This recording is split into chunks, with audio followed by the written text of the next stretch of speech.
নেশাবিরোধী অভিযানে নেমে গাঁজা গাছ কাটতে গিয়ে মহিলাদের সাথে পুলিশের ঘাত প্রতিঘাতে ভাঙচুর হলো পুলিশের 2 গাড়ি, আহত 2 পুলিশ।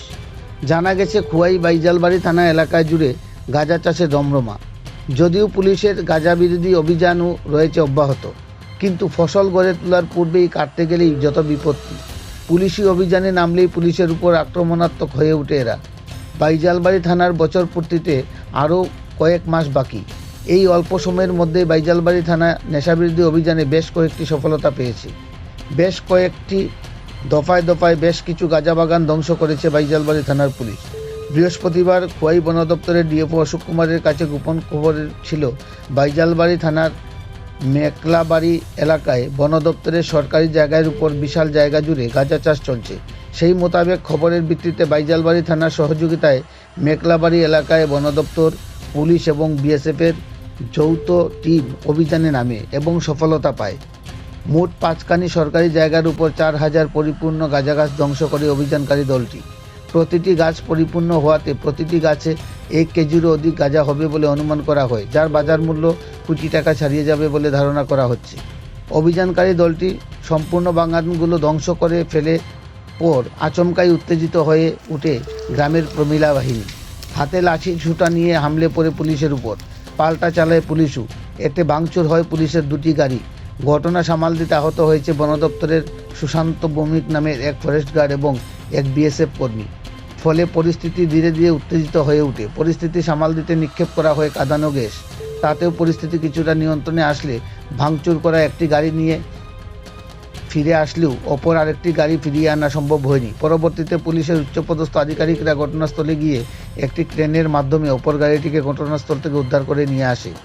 ঘটনাস্থলে মোতায়েন করা হয় বিশাল পুলিশ বাহিনী। এই ঘটনাকে কেন্দ্র করে পুলিশের তরফ থেকে একটি মামলা নিয়ে তদন্ত শুরু করা হয়েছে বলে জানিয়েছে বাইজালবাড়ি থানার পুলিশ। খোয়াই থেকে নিজস্ব প্রতিনিধি রিপোর্ট, শ্যামলী ত্রিপুরা। আজকে সকালে অনুমান 11টা 15-তে আমার কাছে খবর হয় যে ডিএফও খোয়াই, এসডিএফও খোয়াই আর অন্য এসডিএফও টিলেমুরা তারা সব মিলিতভাবে আমার থানাতে আইতেছে। আমরা একটা গাঞ্জা ডিস্ট্রাকশনের প্রোগ্রাম আছে বললে আমাকে জানাই, তো আমার মেন্টালি রেডি থাকতো। তো সাবসিকুয়েন্টলি আমি তাদেরকেই অপেক্ষায় রয়েছিলাম।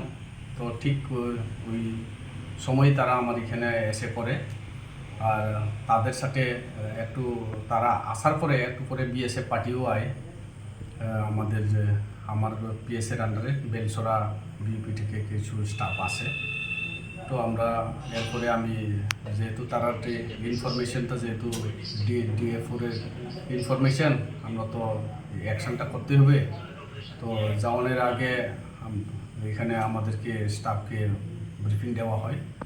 এর সাথে সাথে আমরা গিয়া একটা জায়গাতে তাদের আইডেন্টিফাইড লোকেশন আসিল, ওই লোকেশনে গিয়ে আমরা সব মিলিয়ে staff around 80-85 police, forest party, BSF তিনো পার্টি মিলিয়ে অ্যারাউন্ড 80 আসিল অফিসার সহ। তো এখানে গিয়ে আমরা গাঞ্জা 3-4টা প্লটে আমরা কাটা হয়। গাঞ্জা অ্যাপ্রক্স 4000-4500 হতে পারে অ্যাপ্রক্স। তো ওইটা কাটার পরে আমরা আগুন লাগে ফেরার পথে দেখা গেছে যে আমাদের কাছে খবর আছে গাড়িতে ভাঙচুর করছি বলে। তো আমাদের গাড়ি একটা ওইখানে আটকে গেছে গা। তো আমরা রেস্কিউ করতে গিয়ে সব স্টাফ আমরা মিলিতভাবেই ওইখানে গেছিলাম। তখন দেখা যায় আমার থানার গাড়ি 2টা গাড়ি ভাঙানো হয়েছে, গ্লাস সব ভাঙচুর করে এখানে রাখছে। তো তখন আমরা ওইখানে যাওয়ার সাথে সাথে তারা গ্রামের মানুষ অনুমান 60-70 জন মিলিতভাবে আমাদেরকে এলোভেতো পাথর মারে দিয়ে। তো আমরা এখানে অনেক কষ্টভাবে এখানে আমরা টিয়ার গ্রেনেড আমরা ফুটাইছি। তারপরে আমরা এখান থেকে কোনো মতে আমরা সেফ জোনে আসতে পারছি। তো এখানে ঘটনার সময় তারা আমার এখানে স্টাফ 2 জন ইনজুর্ড হয়। তো আমরা ইমিডিয়েটলি ইনজুর্ড পার্সনকে আমরা হসপিটালে শিফট করা হয়। এরপরে আমরা ওইখান থেকে স্পট থেকে আসে পরে তো যেহেতু আমরা গাড়ি একটা রেস্কিউ করতে পারিনি, আমরা লেটার অন আমরা গাড়িকে ডোজার নিয়ে আমরা এখান থেকে শিফট করা হয়। তো এরপরে আমরা থানাতে আসলাম। থানাতে আসার পরে ফরেস্ট ডিপার্টমেন্ট থেকে তারা নিজস্ব একটা কমপ্লেন দিছে। তো আমরা আমরা বেশি সব সম্মত কমপ্লেন আমরা স্পেসিফিক কেস রেজিস্টার করা হয়েছে। কোন জায়গাতে স্যার এটা? এটা জায়গার নাম হয়েছে মিল্কাবাড়ি।